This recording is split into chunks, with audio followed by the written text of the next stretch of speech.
Ассалаумағалейкум ардақты ағайын, сіздермен Руслан Өтепбай. Отар гарнизонында мерзімді қызмет атқарып жүрген сарбазды бірнеше сержант соққыға жығып жақ сүйегін сындырған. Туыстарының айтуынша оқиғадан кейін сарбазды азаматтық киіммен Алматыдағы нөмірі 5-ші қалалық ауруханаға жеткізген. Операция дұрыс жасалмаған. Соған қарамастан дәрігердің бақылауынан тыс сарбазды жеке пәтерде жасырын ұстаған көрінеді. Мәселенің мән жайын толығырақ білу үшін жаралы болған сарбаздың үйіне барып, ата-анасымен сұхбаттасып көрелік.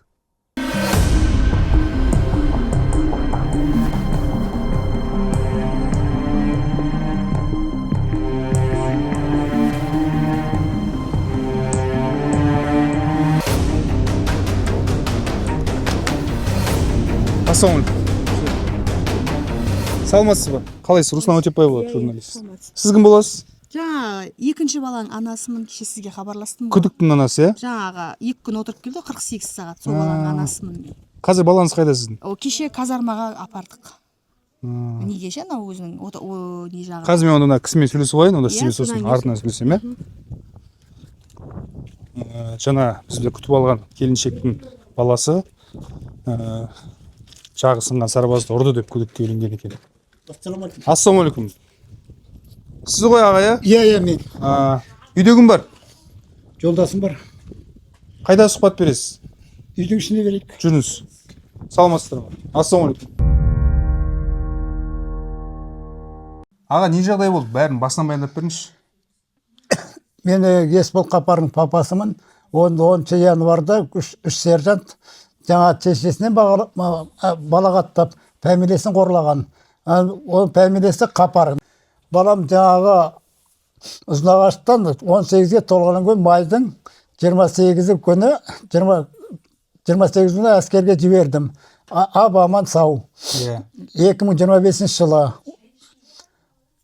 армияға сап-сау аман-есен келген. О баланың үйде әкесі біздің қолдан армияға жібергені сөйерде жаңа басшылар оның әкесі болады. Қорғап, қоршау керек. Аға, ұлыңыз армияда жүргеніне неше уақыт болып еді? Осы майда келу керек. Келуіне аз күн уақыпты ғой? Келуіне 3 ай қалған ғой. Сонда енді не болған? Қалай естідіңіз? Естігенде мен бір бауырларым жаңа тапқан ғой. Ана барғанда 26 күні барған, тапқан, содан хабарлап, сол хабарды естіп, аттарға барсам жаңа баламды әбден қорлап не қылған. Сіз ұлыңызбен өзіңіз сөйлестіңіз бе? Алғаш барғанымда, жаңа 27 күн барғанда балам жаңағы қашқақтайды, әбден қорқып қалған. Жағына қарап, әуелі мені танымадау деймін. Туған ұлыңыз сізді танымай тұр ма? Сол, мені өз ойым танымаған сияқты, қорқақтап тұр. Жағына қарап. Құшақтап, бетінен сүйсемде жаңағы көз арақтап, шошып қалған әбден. Қандай жарақат бар бойында сол кезде? Сол кезде жаңағы жағын не қойыптар, жасақ қойыпты. Демек, қараңызшы, сіз барған кезде жағына корсет жасап қойған. Ал мына оқиға, ұрып соғу қашан болыпты? Қанша күн бұрын? Январдың 10 күні болған бұл оқиға. Кім ұрған? Нақты білесіз ба сіз? Нақты жаңағы сержанттың фамилиясы аты Айдын. Жаңағы әлеуметтік желіде мен емеспін деп жатқан бала ма? Иә, сол. Ассалаумағалейкум барша қазақ елі. Мен рота сержанты Айдын Сайланов. Қазіргі таңда гвардейский гарнизонында қызмет атқарамын. Қазіргі таңда әлеуметтік желілерде Жақсының сынуы туралы ақпараттар тарауда. Бұл жағдайға мені және де басқа сержанттарды кінәлауда. Мені темірмен ұрды дейді. Бірақ бұның бәрі жалған ақпарат. Бұл жерде 2 сарбаздың арасында болған оқиға. Ал қатардағы жауынгер Қаппардың айтып тұрған күні 17:00 шамасында болған дейді. Бірақ бұл күні 10:00 шамасында мен кезекшілікті тапсырып үйге қайттым. Бұны дәлелдей алатын батальон жеке құрамы және де бөлім аумағындағы бейне бақылаулар құруға болады. Менің арым таза. Өтірік жаңа мен емеспін деп. Жалғыз бір адамның ұрып соғуы ма әлде бірнеше бала ма? 3 сержант. Менің баламды жаңағы оны күні балағаттайды әке-шешесінен, фамилияны қорлайды. Сол уақытта менің балам, сіз үйтіп айтпайсыз, фамилияны қорламаңыз. Менің фамилиям Қапар, Қойбағар емес. Сен Қойбағарсың. Барда бізге Қойбағар жаңағы жаңағы гарил әкел, магазиннен темекі әкел деген. Сол уақытта менің балам, менің ақшам жоқ, сіздерге алып беретін деген ғой. Сол уақытта жаңа спорт залға апарып, үшеуі жабылып ұрып, артынан жаңа темірмен Айбол ұрған. Фамилиясы Жақсы, фамилиясын анықтап аламын. Сонымен жаңағы сержант, 3 сержант ұрады. Одан кейін ары қарай оқиға қалай болды? Артынан көйін өрде мына дежурный, Невальный қайда, екі Невальный бар, дежурный порота бар, дежурный по части бар. Олар неге жаңа жоғыр жаққа басшылар неге Хабар бермейді. Жаңа міндеттерін атқармайды хабар беріп. Оны жасырып қойған. Олар менің баламды жасырып 11 күні қалаға апарып, неге 5-ші поликлиникаға апарып, жаңа сүйерде рентгенге түсіріп, сүйерде жаңа жағысынған біледі ғой бұлар. Міне, олар біледі, бірақ сіздер білмейсіздер ғой. Біз білмейміз. Біз білмейміз. Сосын ары қарай? Біз білмейміз оны. Ана жоғары басшыларға да жаңағы баянат жасамаған олар. Ол жоғары басшылар да білмейді оны. Бұны қылмыса ашылғаннан кейін барып, жаңа олар баянат жасап жатыр ғой. Содан мен 27-те барсам, жаңағы балам өзін танымайды, қашады, қорқады, әбден жаңа чошып тастаған баламды. Аға, сіз барған кезде біз әлеуметтік желіден видео көрдік. Бала бір пәтерде, квартирада жатыр. Ол не пәтер? Ол қазір айтам, неде ана операция жасап, поликлиникада операция жасағаннан кейін атарға алып келеді, атардан жаңа комбат шақырып алады да. Алда берген Нұрсұлтан, майор, 3-ші батальонның жаңа комбаты. Сол шақырып жаңағы пәтерге апарады. Пәтердің алдында старшина күтіп алады. Старшина күтіп алып, үйіне кіргізіп алып кетеді ғой. Пәтерге не мақсатпен апарады? Жасыру үшін қылмысты. Баланың жарақатын әскердегі адамдар көріп қалмасын деп пәтерге апара ма? Сол әскерге жаңа жоғары басшылар көрмесін, білмесін деп жаңа пәтерге апарып тығып отыр ғой бұлар. Енді бір видеоны көрдік біз, пәтерге тоқылдатып, ашындар деп бұйырып тұрады. Ол сіздердің бауырларыңыз, туыстарыңыз ба? Ол біздің туыстар. Олардың жаңағы ат жөндерін айтамаймын. Түсіндім оны. Сосын сіз бардыңыз, балаңыз танымайды, ары қарай? 27-сі бардым, балам мені танымайды. Комбатта шығып алып, сіз менің әкемнің үлкен адамсыз, сізге ештеңе айтамаймын. Балаңыз жаңа солдатпен төбелесті, солдат жаңағы жағын сындырды дейді. Ол сөзіне мен сенбеймін. Неге? Неліктен сенбеймін? Ол солдаттың екеуі жаңа бірге бір жерде палчан дейді қазірше. Олар еш уақытта жаңағы өйтіп төбелеспейді да. Ол қолмен ұрғанға жақсы сүйегі сынбайды. Бұны темірмен ұрғаннан кейін мінерде ізі бар. Біз неге видеоға түсіріп алғанда байқап қарасаңыздар қызарып тұр. Сол себептен жаңағы баламды олар жоғары басшылар, сөймен комбатқа айттым ғой. Неге жоғары басшыларға айтпайсыңдар? Жағысынған уақыт неге медсанбатқа апармайсыңдар? Неге алғаш көмек бермейсіңдер? Еш жерде тіркелмеген, не бізге хабар бермегенсіңдер? Осындай жағдай болып қалды деп, бір ауыз айтпадыңдар ма? Біз әлгі солдатмен төбелесіп келген кейін жасырдық қылмысты дейді. Кім айтады осылай? Осылай комбат айтады. Алда берген Нұрсұлтан деген айтады. Кінә менен деп, кінәсін мойындап отыр. Қазір балаңыз қайда сіздің? Балам қазір Алматыда госпиталда, Чеховый госпиталда жатыр. Сіз көрдіңіз ба таяуда жақын күндері жағдайын? Алғаш неге келгенде, мына Алматыға госпиталға келгенде, подполковник врачтар хабарлады бізге, балаңыз осында келді, суббота воскресенье келе аласыз ба? Суббота күні сағат күндізгі 11-ден 1-ге дейін кездесе аласыздар, кешке 5-тен 7-ге дейін деді. Суббота барамыз деп, жаңа суббота күні жаңа 5-тен 7-ге дейін кездестік. Балама шындықты айт деп айттырмадым. Ертесінде жаңағы жанып жалбарып жатып, шындықтың бәрін білдім. Балаңыз айтты ғой бұның барлығын. Қараңыз, қазір сіздің мәлімдемеңізді күллі ел көреді. Сонымен балаңызды ұрған өзінің қатардағы сарбаз емес, сержанттар ма? Сержанттар ұрып отыр. Жаңағы сержант Айдын.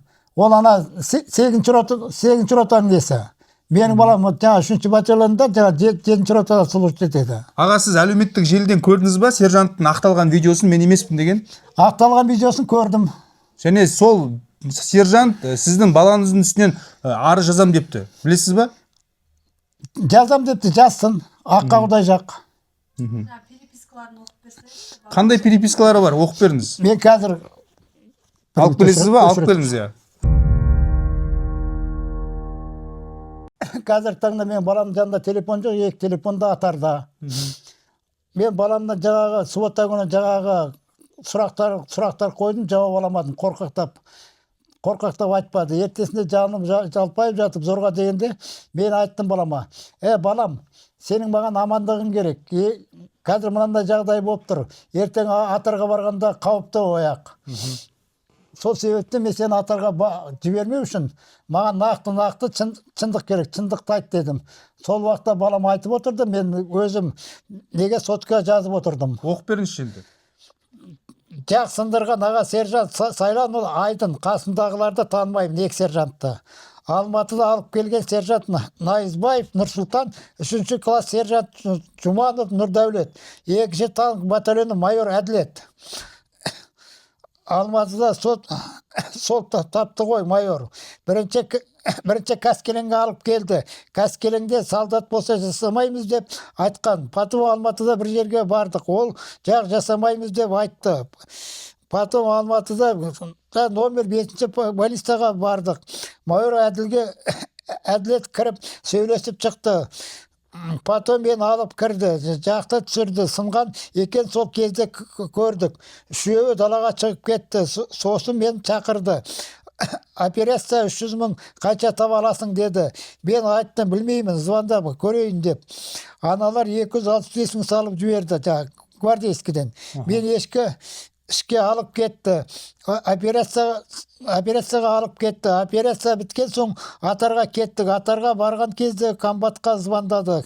Келдік те потом комбат шақырып алды. Квартираға алып барды. 46-шы дом, 38-ші квартира, 5-ші этаж. Квартираға барғанда старшина күтіп алды. Мені ішке алып кетті. Сол жақта жаттым. Не дәрі жоқ, не тамақ жоқ. Аш 2 күн. Потом 2 бес алып келді. Келесі күні аға сержант Ақажай келді. Оның телефонын алып балаларға ақша салғыздым. Маған бес алып келіп берді. 2000 салғыздым. Маған 1 бес алып келді. Өзіне темекі алды. 2 күнде 1 бес қана беріп отырды. 2-3 күн адам келіп отты. Одан кейін адам келген жоқ. Қатты ауырдым, бір жарым апта. Күндіз түні ұйқы жоқ. Жағысып кетті. Қарын ашып жаттым. Азанда есікті жауып кетеді. Кешке 6-7-де келеді. Асылып өлгім келді. Көрдіңіз ба, өз-өзінен жаңағы қол салмақшы болған. Үйден жіп іздеп таппай қойдым. Жаным қатты қиналды. Шыдай алмадым. Сосын жіп іздеп таппай қойдым. Пакеттерді бір-біріне байлап асылып көрдім. Пакет үзіліп кетті. Ол күнде келіп мені қинады. Телефон бермей қайта тиісті. Мен жатқан үйге жиналып арақ ішеді. Сол кезде маған тиісетін. Бәрі шамам жетпейтін, өзім ауырып жаттым. Не тамақ ішпедім. Әлсіз болдым. Қарсы келе алмадым. Қарсы келсем де жабылып ұрып тастайма деп қорықтым. Олардан артық сөз айта алмадым. Бір рет сөйлеп қалып едім, жан жақтан жеп қойды. Сосын сөйлемейтін болдым. Ал болмай жаттым. Оларға қарсы келгім келді. Бірақ ұрып өлтіріп тастайма деп қорықтым. Жан жақтан жеп қойды. 2-3 күн сайын жиналатын. Сол себептен мына мәліметке қарай, мен баламды атарға жібергім келмейді. Атарда служить өте қауіпті. Талап арызыңыз қандай аға? Қазір сізді күллі ел және шенеуніктер, бас прокурор, әскери прокурор барлығы көріп отыр. Камера қарап айтыңыз талап арызыңыз. Менің талап арызым, баламды аман-есен мен өз қолыма госпитальдан алып, гражданский неге жаңағы емханаға жатқызуым керек. Үйге түсіруім керек. Жағын бәрін қалай не қылған, дұрыс салынбаған, жағы қисық салған. Ана тістері, жаңа астыңғы тістері ішіне кіріп кеткен, үстіңгі тісі шығып кеткен. Ол мені қауіпті қорқатыным, ертең күні жақ сүйек жаңағы дұрыс салынбайға біріңде кетіп, қазір неше түрлі ауру шығып жатыр ғой. Қорқасың. Ертең күні жаңағы ауру пайда болып, іріңгі жаңа басқа шауып кетуі мүмкін, рак болып. Әліңге шейін мұрны әлі салынбаған. Сол себептен мен баламды әскерге жібергім келмейді. Қолыма мүмкіншілік болса, мына бас қолбасшыға үндеу, Тоқаев, патшамыз Тоқаев мырзаға үндеу, көмектессе екен, баламды қолыма алып беріп, жаңағы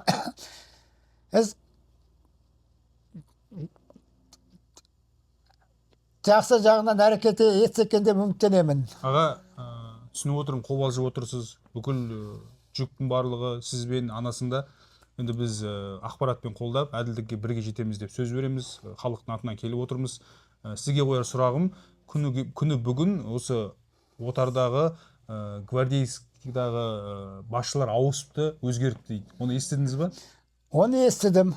Ал басшылардың ауысқанымен бұл проблема шешіле ме, қалай ойлайсыз? Бұл проблема шешілмейді. Егер мен баламды атарға алып кететін болса, осы 28 күні алып кетеміз дегендей болды. Мен айттым, баламды атарға жібермеймін, қауіпті. Сендер менің балама не солдат жібересіңдер, не контрактиктер, не офицерлердің біреуі бар, бірдеме істеп кетесіңдер дедім. Сол кезде не дейді олар? Оны өзіңіз білесіз дейді. Жақсы. Қазір енді бұл істе негізгі ресми дерек көзге сүйенсек, екі сарбаздың бір-бірімен ерегесі төбелесі деп тұр ғой. Екінші сарбаз кім екен?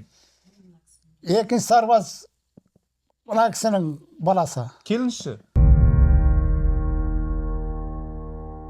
Ардақты ағайын, менің жанымда күдікке ілінген, яғни бір-бірімен төбелескен сарбаздың анасы. Есіміңіз? Гүлнұр Байділда. Қызылордадан келіп отырмын. Қызылордадан келдіңіз, иә? Бұл ақпаратты қашан естідіңіз? Мен 2 февраль күні бір келіп кеткенмін, негізі бұл нәрсені біліп. Ол кезде мені екі сарбаздың несі, жаңа қақтықсы, соғыс төбелесті.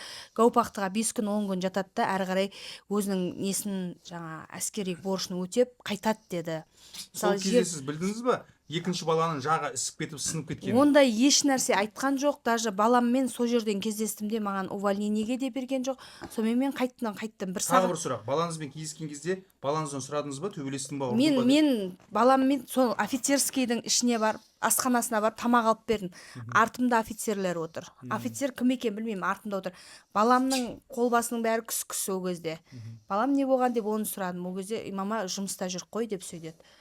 Бірақ бізді сөйлесуге мұрша жоқ. Бүкіл асхананың алды болсын, жүріп бар. Біз барғанда жоқ еді. Казарманың алды болсын, барлық жерде адам қаптап кетті. Бізді сөйлестіруге мұрша берген жоқ ол кезде. Сөйттім де, сосын жаңа воен полицияға бардым. Ол кезде айтты, сондай 5 күн или 10 күн қамалады, ешқандай еш нәрсе болмайды. Сіз қайта беріңіз деді. Жарайды дедім. Бірақ адвокат керек деді. Мақұл дедім. Сөйтіп қайттым. Одан кейін кеше нешесі күн ола телефонымда маған түнгі 1:30-1:46-да балаңыз ұсталды, 48 сағатқа қамалады деген қағаз келді. Төбеңізден жай түскендей болды? Жай түнгі 1:46-да есептей беріңізші. Содан мен ұйықтаған жоқпын. Жан-жақтан ақша сұрадым, өйттім. Сөйтіп сол күні емес, ертесіне кешке мен жолға шығып кеттім. Жақсы, қараңыз енді. Екі сарбаз төбелессе. Не себепті жағы сынған, яғни жәбірленуші тарап сіздің балаңыздың атын атамай, сержанттардың атын атайды? Сол мен түсінбеймін. Екеуі бір жаңағы неде әскерде жауынгерлік дос. Ол екеуің бір-бірімен төбелесу дегеніне мен сенбеймін. Күмәніңіз қандай? Бұл менің баламды қинап айтқызып отыр. Мен өздеріне де айтып кеттім кеше. Сіздер қинап, солдат қорқады, даже сержанттан да қорқады. Сіздер оны істей аласыз. Сержанттың мүмкіндігі көп, жан-жақтан сұрастыру. Ал менің баламның ешқандай мүмкіндігі жоқ. 40 қасқырдың арасында. Балаңыз қазір не деп жатыр? Мойындап жатыр ма? Менің кеше енді күні кеше ол мен азанда 10:30-да бардым. 10:30-да барған кезде 2 сағат 3 сағат күтіңіз, балаңыз келеді деді. Содан түнгі 12:30-да келді, 1,5 сағат қасында болып. Баламды бүйтіп құшақтағанда балам маған жақындамайды. менің машинама отырсыншы деп мен өзім машинама отырғызып баламның қолын ұстасам, мама бәрі жақсы, мама бәрі жақсы деп қолын тарта береді Неге? бала. Білмеймін неге, өйткені ол кісілерден қысым қатты көріп тұр. Мен қазір сізге баламның да суретін көрсетемін, казармадан жаңа 48 сағат қамаған жермен менің қасымда отқан кезде сәл үміт бар да ода ше, ал ана кісінің қасында тұрғанда қорқыныштан көзіне беті айтып тұр. Қазір оны сізге жіберем. Одан кейін айтайын, мен бардым, мен баламмен оңаша қалайыншы дедім. Қалайыншы мен баламмен оңаша қалып сөйлесейін, мен анасымын ғой дедім. Сіздер неге мен бірақ былай да сұрадым. Мен келіп тұрмын ғой, Қордайға мені алып барыңыздар. Мен сенімді өкіл ретінде баламның не жағдайға қол қойып атқанын білуім керектен мені апарған жоқ. Даже маған қай жерге баруым керек екенін де білмедім. Мен неше мәрте сұрадым ол кісілерден. Жақсы. Иә, одан кейін келдік, айтып жіберейін, иә. Одан кейін мен баламмен келдік, бәрі отырды. Мен айтам, баламмен мені оңаша қалдырыңыздаршы, мен өзім сөйлесейін баламмен десем, оған да келіспеді. Бүйтіп бір-біріне жаңа осы бәріміз бірге отырып не қылдық дегенде не қылды да, ана бір кісіні отырғызып кетті қасымызға. Одан кейін барып ымдап оны шақырды бір жарты сағаттан кейін. Мен баламның бәрін сол кісінің көзінше шешіндіріп тексердім, ешқандай көгерген жоқ па деп. Сөйтіп ол кісі шықты, уже есікке қарасам, есіктің астынан мындай көлеңкелер көрінеді. Уже мен баламмен еркін сөйлесе алмаймын. Бірақ балаңыз жалпы осы жағдай туралы не деп жатыр? Мама, мен ұрдым дейді. Ол өйтіп сөйтіп. Мен ұрдым дей ма? Иә, сөйтіп айтқызып қойған оған. Мен айтам, балам, сен біреудің несін арқаламаш. Саған мен бүйтіп күштеп айтқызып қойып отқанын естіп тұрмын. Жаңа кісі осы үйдің мамасы да баласымен сөйлескен екен. Неге ол баладан көріп жатыр? Ол баланың түк күнәсі жоқ қой. Жаңа айтқан, мені видеозвонокпен сөйлестіріңізші балаңызбен, мен бір ауыз сөйлесейін десем, қазір мына кісілермен болайық, содан кейін сөйлесеміз дейді. Жаңа ғана сөйлескен. Сіз бұл отбасымен енді танысып жатсыз? Осы бүгін мені мына кісілер айтты, сізді кешірім сұрасын деп айтып жатыр деді. Сосын жарайды, менің балам кінәлі болса, мен бұл кісілерден кешірім сұрайын деп келіп, мен сіздерден кешірім сұрауға келдім деп айтып едім. Сіз не деп сұрайсыз менен деді. Сіздің балаңыздың түк қатысы жоқ.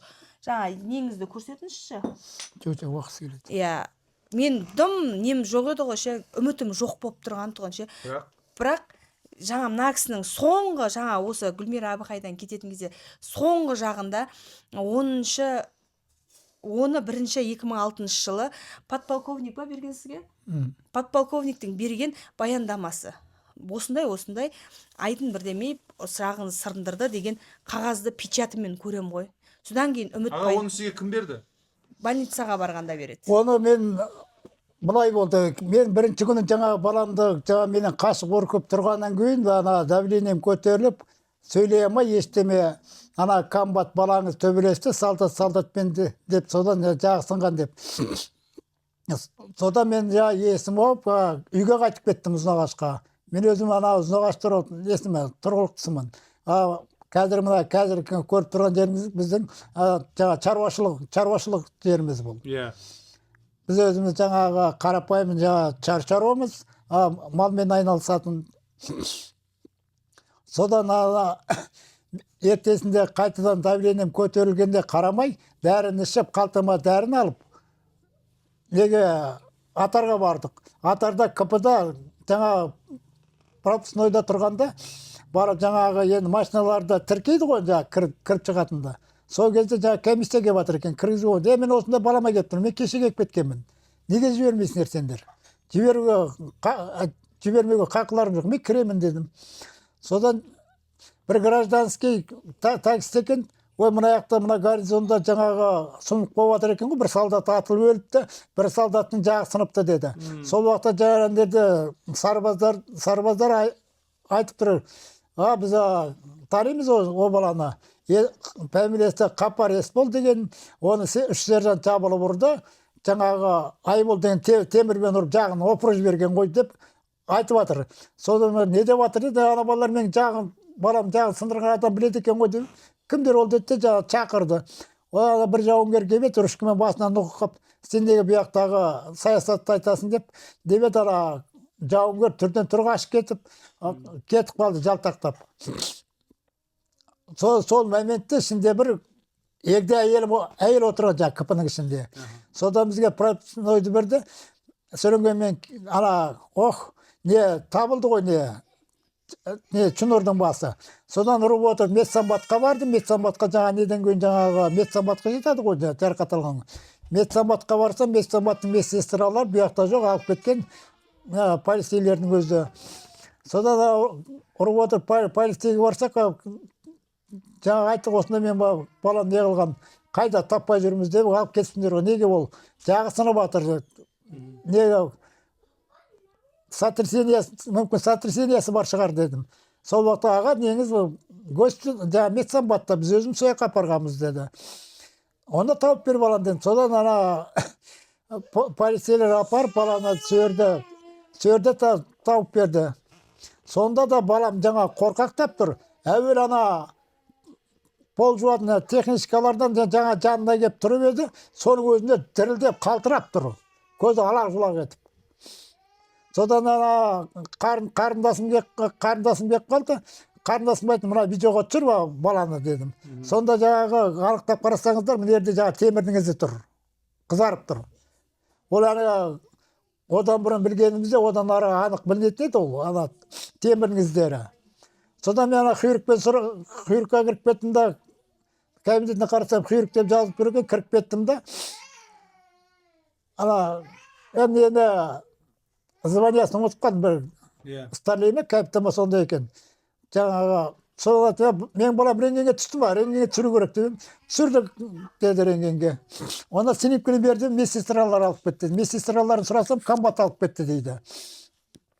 Содан құйрықтың көмекшісінен жаңа шақырып, рентген түсіретін адамды шақыртып алдым да.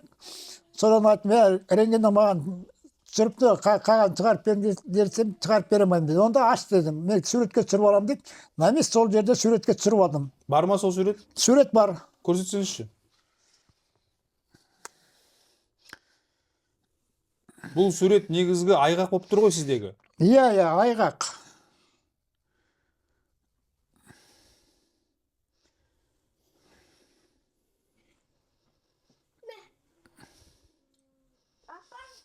Міне, бұл үшінші түсіргені. Алматыда жаңа 5-ші поликлиникада түсіргені бар. Түсірген жағын операция жасаған тағы түсіргені бар, ол комбатта, ол снимкалар. Мынау атарда түсірген, 28 күні түсіргені. Байқап қараса жаңағы тура мына шығыршықтың ұстайтын жері бұлай опырып сырып, мұрны бәрі сынған. Мұрнына әлі операция жасалмаған. Біз әлгі ертең баланың болашағын ойлап, ертең жаңағы қазір неше түрлі аурулар шығып жатыр, ертең жаңағы асқынып кетсе, іріңдеп кетсе, жаңағы ол миға шабады ғой. Содан баладан айырылып құрамыз деп қорқамыз.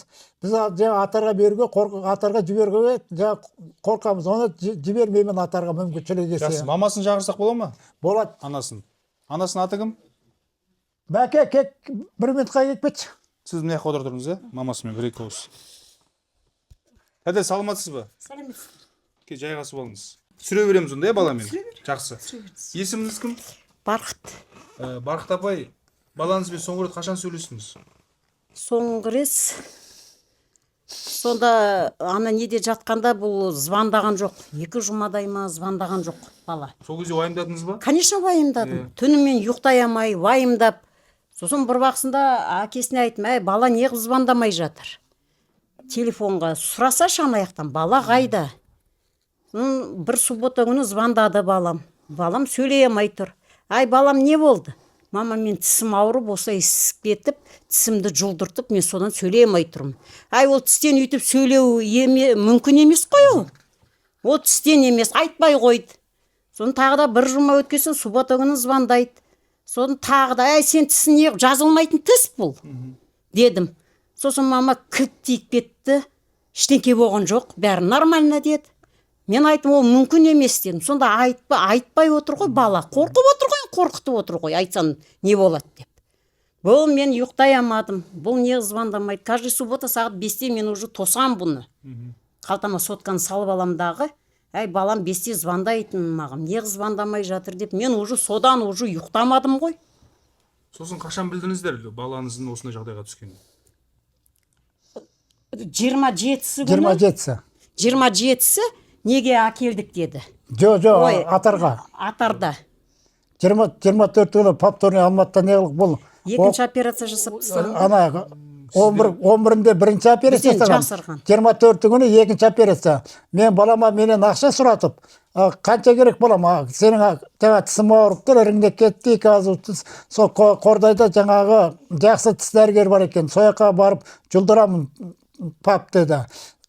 Балам неғып сөйлемейсің дедім, тісім ауырып тұр, сол себептен жаңа жазып жатырмын деді. Әлі сіздер білмейсіздер Білмейміз, оқиғаны айтпайды. білмейміз. Бақыт апай, енді сізден сұрайыншы, қазір мына кісінің баласы күдікті болып танылыпты. Сіз соған сенесіз ба? Екі солдат бір-бірімен Жоқ. сөйлесуі мүмкін ба? Сенбеймін.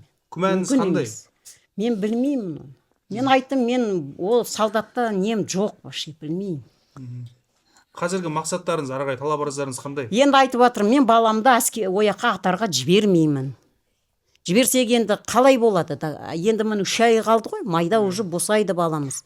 Оны мен күдік, ол атарға мен жібере алмаймын баламды. Оны емдеу керек. Оның жағы қисық салынған, 2 операция жасаған. Қисық, ол жас. Қазір білесіздер ғой, неше түрлі аурулар шығып жатыр. Жағы қисық жасалынған, еще мұрны да сынған, мұрнына вообще ештеңке жасалмаған ғой. Қазір енді сіздер жақтан арыз жазылды ма? Арыз жазған жоқсыздар ма? Біз арыз жазған жоқпыз. Жазған жоқпыз. Бірақ құзырлы орган тергеп тексеруді бастап кеткен. Бастаған ол ана блогерлер не қылғаннан кейін. Блогерларға шыққасын, сосын солармен. Резонанс болғаннан кейін. Иә. Иә, әйтпесе Ал болмаса жылы жауап қоятын. Мүмкін жыл жауып қояр ма еді? Мүмкін солай болар ма еді деп Жақсы, Бақыт апай, қазір сізді күллі аналар, күллі құзырлы орган көріп отыр. Және бұл жүк сіздің арқаңыздағы жүк қой, өйткені Конечно, мен баламды бердім әскерге, осы борыштарын не қылсыншы деп. Енді мен баламды қалай жібердім, қай состояниемен кетті балам, солай же маған қайтарсын баламды. Мен айтар сөзім осы. Мен жүрегім қаншама күн ауырды, қаншама күн мен ұйықтамадым осы балам үшін. Міне істегендері осы. Мен сонда өкіметке соған рахмет айт. Мен сау алды баламды, сау қып қайтарсын, емдесін әйбәтлеп, жағын қайтадан орнына келтірсін. Ол ертең күні Құдай біледі, может іріндей ма, кім, қазір неше түрлі шығып жатыр, білмейсіз ғой, например. Ол жас қой балам, жас әлі. Балаңызбен видео қоңыраумен сөйлестіңіз ба осы таяуда 1-2 күн бұрын? Мен өзім больницаға сорпасын несін апарып жүрмін ғой, субботасы. Телефон жоқ қой. Телефон жоқ қой, қалай сөйлесем мен. Басында әкесі айтады, мен танымай қалғандай болды деп. Иә, больницаға біз барғанда что-то түрі бір түрлі, көзіне жас. Мен айтым, балам, не болды? Иә, конечно, қорқыныш қой. Мен айтым, балам дедім, сен қорқпа дедім, мен анам бар дедім. Мен анам болғанда сен іштеңкеге етпейсің, бір Алла бар төбемізде дедім. Ну, етіп тұр. Түрі де не арықтық. Енді шемайды қой, ана ауызбен тамақ шемайды. Құр сорпа шет, сорпасын апарып беріп аттым ғой мен. Әкесі хат оқып берді, пакеттерді жинап, өз-өзіме қол салмақшы болдым деп. Рас па екен? Маған айтқан жоқ балам. Сізге айтуға енді дәті бармаған шығар. Иә, дәті бармаған шығар. Шешем жүрегін ауыртпай-ақ қояйын деген шығар. Көріп тұр ғой, мен өзімде жүрегім ауырып өзде. Жалпы нешінші балаларыңыз? 3-ші. Бауырлары бар ғой, қалада ма бауырлары? Үйде ғой, осы үлкен өшірді үйде. Қыз тұрмыста, мынау кішкентай сол қыздың балалары. Жиен ғой бұл демек. Иә, жиен. Жақсы, жалпы сіздер немен айналысасыздар? Осы үйде мал шаруашылығымен. Мал бағасыздар, иә? Иә, мал, сиыр тұрақтарыңыз саламыз. Ұзынағашта ма? Негізгі тұрағы Ұзынағашта.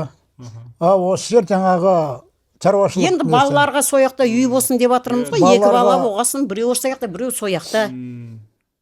Балаларға үй болсын деп алып қойғанбыз. Бізді мәңгілік емеспіз ғой. Біздің балаларымыз қалай жібердім баламды.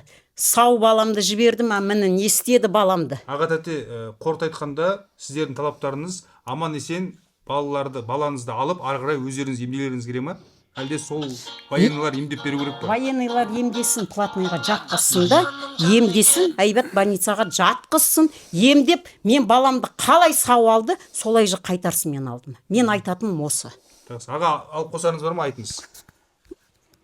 Менің алып қосарым, КПда жаңа сөзді естігенің ғой, мен дереу бар сыныпкінің бәрін алып, жаңағы КПда естіген сөзден неден алғаннан кейін дәлелдер алынғаннан кейін анықталды. КПдаға жауынгерлері 3 сержант жабылып ұрып, жаңағы Айбол темірмен ұрып сындырған деген. Сол қағаз бар ма аға? Айбол сындырған деген жаңа айттыңыз ғой, бір мөрі басылған қағаз бар деп. мәлімет бар. Кәне. Міне. Қазақстан Республикасы Қарулы күштерінің бас әскери медициналық басқармасы бастығына анықтама баянхат. Аты жөні Қапар Есбол Қалыбекұлы. Туған күні айы жылы 07.05.2007. Әскери бөлімі 21450.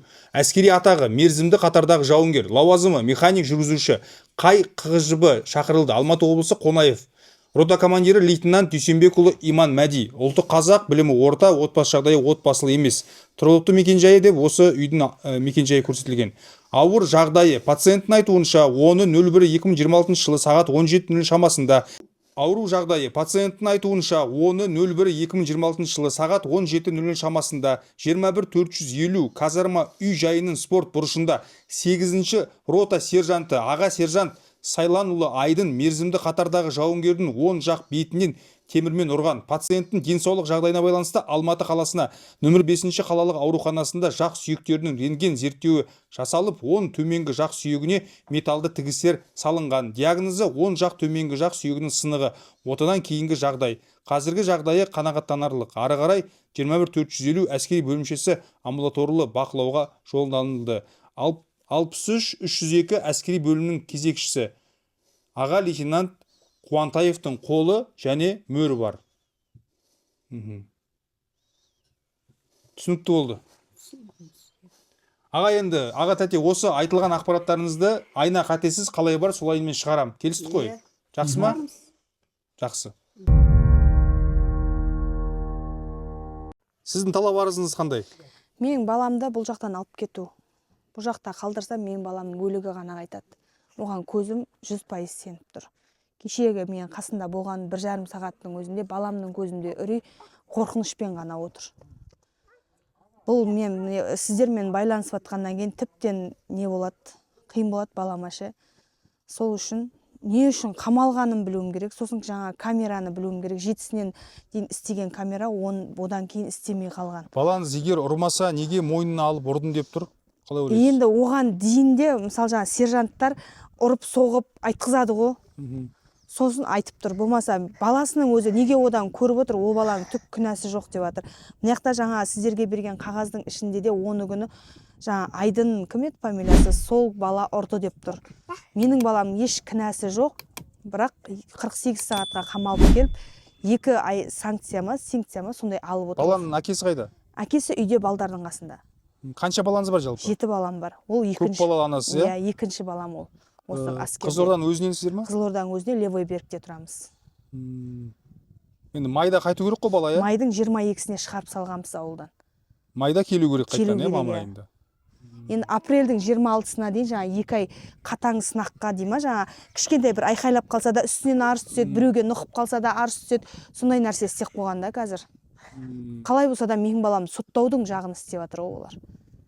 Мені жаңа 2 адам алып келді осы сырада 4-5 сағат аңдып жүрді. Жақсы, енді сізге қазір адвокат керек, ары қарай ісіңізді көтеру керек, иә? Иә. Менің балам нақақтан нақақ күймес екен деймін.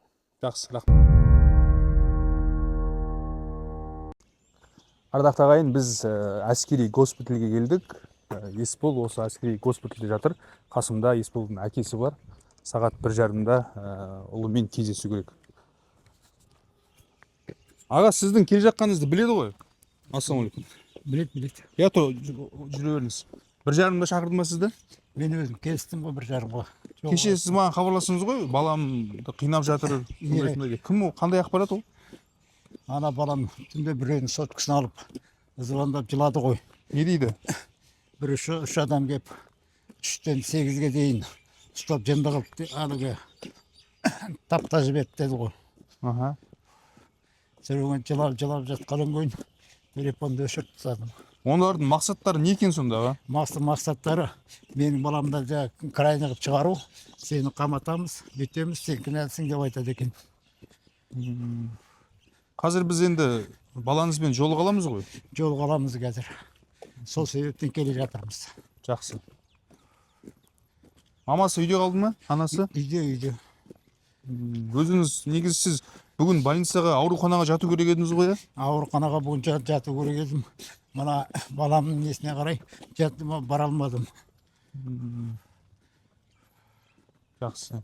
Кіріп шығайық. Карантин деп қойыпты. Уалейкум ассалам.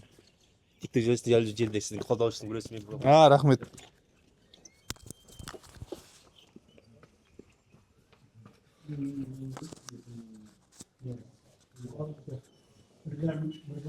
Ассалаумағалейкум.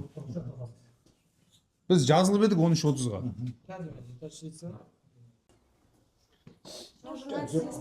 Журналисттерге кетеміз. Иә, kapatамыз. Ол өзі шыға ма осы жерге, біз кірмесек? Хотя бы өзі шықсын да? шықсын деп жатыр. Жоқ, ол кісінің емес, ес болды, хапарды.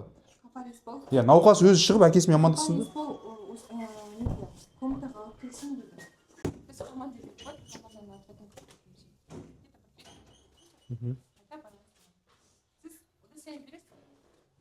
Ал қазір науқасқа бара ма, прям не палатасына, или науқас мәжеге қарай шыға ма?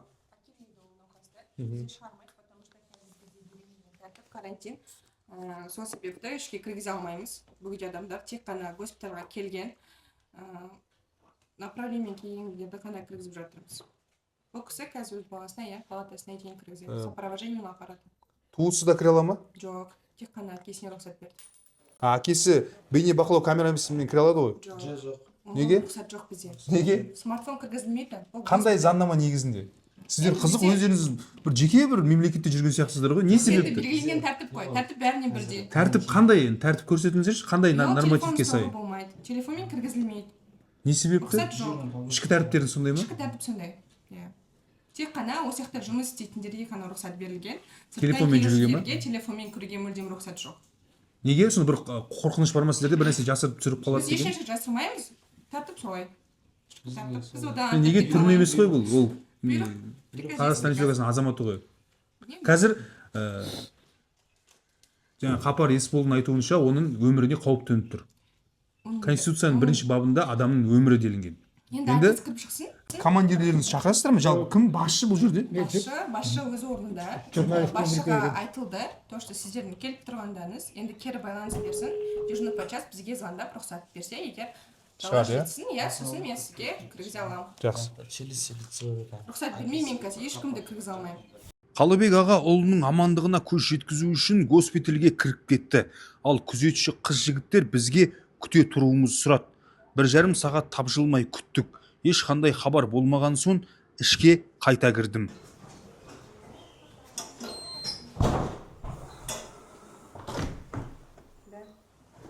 Біліп беріңдерші бізге? Қазір аға звондап көрейін. Мына врачтар әкесімен сөйлесіп отыр екен. Әкесінің жанында екен. Қазір бірінші әкесімен сөйлесіп болсын, потом шығарып дейді әкесімен бірге жаңағы врач. Бұл жаққа келді. Бұл. Мәселе, өзіңізге тапсырыңыз. Күзетшілер қайта қоңырау шалған соң дәрігерлер сарбаздың әкесімен тілдесіп жатыр. Босаған соң шығат деп уәде берді. Артынша күзетші маман ешкім шықпайды деп айды аспанға шығарды. 2,5 сағат бекер күттік пе деп базынамызды командирге жеткіздік. Қарындас не дейді? Әкесінің денсаулығы нашарлап кетті. Қазір көмек көрсетіп жатыр екен, содан кейін шығады. Сіз өзіңізді таныстыра аласыз ба? Подполковник кім? Мен келгеніме 2 сағат болды. Бұл кісілер маған кіресін деп уәде берді. Немесе біреулер шығады деді. Ал қазір ешкім шықпайды деп жатыр. 2 сағаттан бері мен ай күзетіп тұрмын ба? Жоқ, сіз оказывается согласование жоқ екен ғой. Кіммен согласование керек? Кіргізуге рұқсат бере алмаймыз. Сізге какую-то информацию разглашать мы тоже не можем. Жоқ, кіммен согласовать ету керекпін, мен журналистпін. Мен ол мемлекеттік мекеме ғой, мен біреудің дачасына келіп тұрған жоқпын. Маған шығып официальный подтверждение беріңіздер, баланың жағдайы туралы айтып беріңіздер, болды. Мен тергеудің құпиясын сұрап жатқан жоқпын. Мен ақымақ емеспін ғой. Қызсыз ғой енді ол. Сіздер қызықсыздар. Сіздер қызықсыздар. Маған бір дәрігер шығып официально айтсын баланың жағдайын қазіргі, болды. Мен кетем. Я понял. Енді сізге бұл жай просто айта алмаймыз ғой баланың жағдайы. Неге айта алмайсыз? Информация, это вот его папа, это его родственник. И? Он здесь. Вы сіздер қызықсыздар, бұл резонанс болған тақырып қой. Баланың жағдайы неге айта алмайсыздар? Баланың жағдайы ауыр ма? Даже бала мына жерде жатқанда, например, медицинская информация, оны біз айта алмаймыз сізге. ой, бұны бүкіл Қазақстан біледі ғой, жерде жатқанын, қызықсыз сіз. Жоқ, оны біз сізге айта алмаймыз. Сіздердің пресс-службаларыңыз бар ма? Қайда ол? Пресс-служба Министерства обороны бар, официальный источниктарда бар шығар, можете тогда с ними согласовать. Жоқ, мына жақта біреу жауапты болу керек қой. Оны мен сізге айтып отырмын ғой. Жоқ, сыртқа шығып айтсаңызшы, мен сіздің түріңізді көрейін. Сіз қандай сарбаз екеніңізді байқайын, ел көрсін сізді. Болды, жақсы. Белгілі болғандай, ұлымен кездескен Қалыбек ағаның денсаулығы сыр беріп, реанимацияға түсіп қалыпты. Оны естіген туыстары шу шығарды. Сізге кім хабарласты? Жаңа үйдегілер звондап жатыр да, осылай. Міне больницаға түсіп қалыпты, реанимацияға түсіп қалыпты. Мен қасында далада күтіп отырмын ғой десем. Папаны айта ма? Жаңа кіріп кеткен. Иә. Реанимацияға түсіп қалыпты, осы жаққа келе жатырық деп жатыр. Демек, туысқандарына хабарласып тұр ғой, іштегілер. Реанимацияға түскен рас па екен? Сіз білдіңіз ба оны, или қазір біліп тұрсыз ба? 3 сағаттан соң госпитальдің сыртына дәрігерлермен бірге Қалыбек аға шықты. Жағдайын сұрап білдік. Аға, ауырып қалдыңыз ба не? Давление маздап көтеріліп. Нормально ма жағдайыңыз? Ойбай. Қазір нормально бәрі әйбат. Жақсы ма? Емделіп шықтыңыз ба? Балаңыз қалай екен? Балам әйбат. Қазір мен дәрігерлерден бір-екі ауыз сұрақ алайын, иә? Сосын кейін. Ассалаумағалейкум, есімім Руслан Өтепбай болады. Здравствуйте. Руслан Өтепбай, қазір баланың жағдайы қалай? Сейчас можно? Я. Орысша можно? Орысша. Мен қазақша қоямын, сіз орысша айта беріңіз. Состояние пациента на сегодняшний день удовлетворительное. Ал келген кезде қалай болды? При поступлении, ну, можно сказать, тоже было удовлетворительное. Конечно, хуже, чем сейчас, но достаточно для того, чтобы, можно сказать, жизнеугрожающего состояния не было. Жалпы қандай зақым алған екен? Повреждение, перелом нижней челюсти.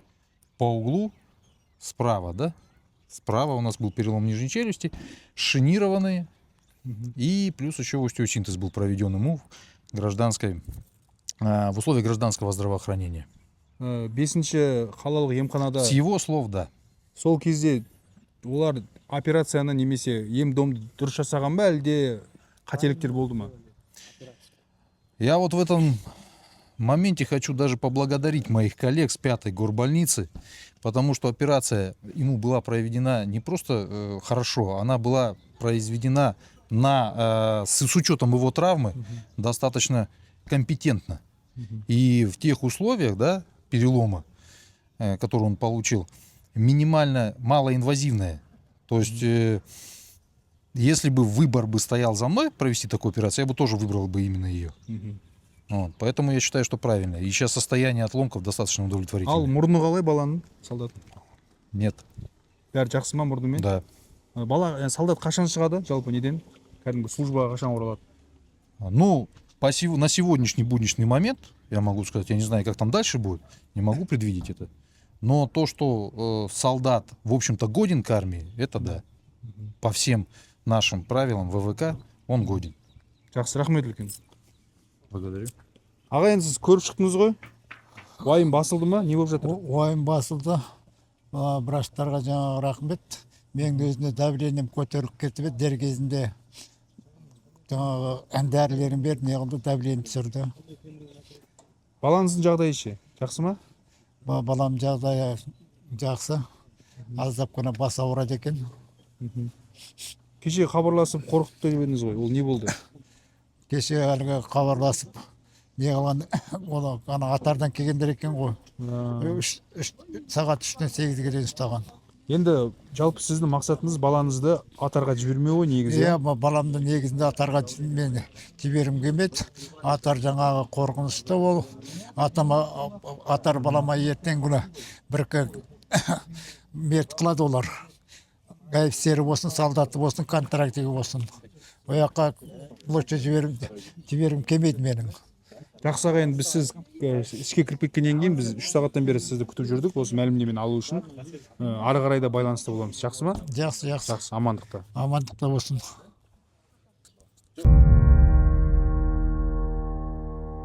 Ардақты ағайын, сөз соңында дәрігерлердің айтуынша Есболдың қазіргі жағдайы жақсы. ол әскерге дайын екен, бірақ әкесі әскерге жібергісі келмейді. Себебі әрбір бала отанына қызмет ету керек, бірақ өліп қалмау керек. Соның алдын алу үшін баласын енді үйіне алып кеткісі келеді. Ал заң не дейді, оны таяуда білетін боламыз. Бүгінге осы сіздермен болған Руслан Өтепбай ағайын, ол қызымызға өте абай болайық.